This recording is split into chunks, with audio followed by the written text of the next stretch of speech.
Ce matin, le maire de Narbonne est en campagne, invité d'une radio locale pour évoquer les prochaines municipales. Pas uniquement par clivage politique, à savoir tu vas voter pour moi, tu vas voter contre moi. Didier Mouly est le maire sortant.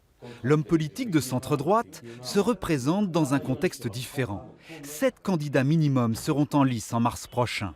Face à ses concurrents, il exclut toute idée d'alliance ou d'accord, comme son père, qui fut maire de Narbonne pendant 28 ans, en se tenant à l'écart des partis.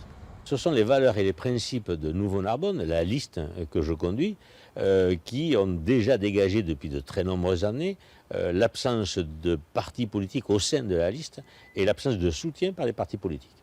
Il ne pouvait pas être dans mes intentions de violer ce grand principe-là. Donc aujourd'hui, Nouveau Narbonne reste dans sa logique, c'est-à-dire se consacrer qu'à la ville. En 2014, Didier Mouly l'emporte de 180 voix face au maire de l'époque, le socialiste Jacques Bascou. Un cauchemar que la gauche ne veut pas revivre cette fois. Le candidat du PS a donc tenté d'éviter l'éparpillement des voix. Ce qu'on a réussi à faire avec Narbonne en commun, c'est de réunir l'ensemble des forces de gauche de la Narbonnaise. Et ça, c'est quand même aussi exceptionnel. Et surtout, nous avons voulu faire en sorte d'aller à la rencontre de nos concitoyens pour faire des réunions publiques, les faire travailler ensemble. On a fait notamment une grande ruche où plus d'une centaine de personnes ont travaillé. Et du coup, on a pu établir un programme qui sera en adéquation avec leurs attentes. Depuis 6 ans, Narbonne souffre d'une guerre ouverte entre le maire et le président de l'agglomération. Exemple de ce bras de fer, un réseau insuffisant de transports en commun. Ou encore la nouvelle Arena, construite aux frais de la ville, sans l'aide du Grand Narbonne. Des querelles politiques que dénonce le candidat de La République En Marche.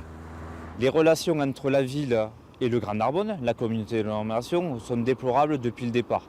Effectivement, pour moi, c'est un mandat perdu par rapport à ces relations-là. C'est pour moi un argument de poids et même essentiel. Peut-être ça ne se voit pas, mais au quotidien, oui, les Narbonnaises et les Narbonnais sont pénalisés depuis 6 ans par rapport à ces relations-là. Soutenue par le député narbonnais de La République En Marche, la candidature de David Granel va-t-elle rebattre les cartes du jeu électoral, comme en 2017 ? Impossible à dire aujourd'hui. Mais impossible également d'ignorer le pouce en l'air du candidat du Rassemblement national que l'inflation des prétendants favorise immanquablement.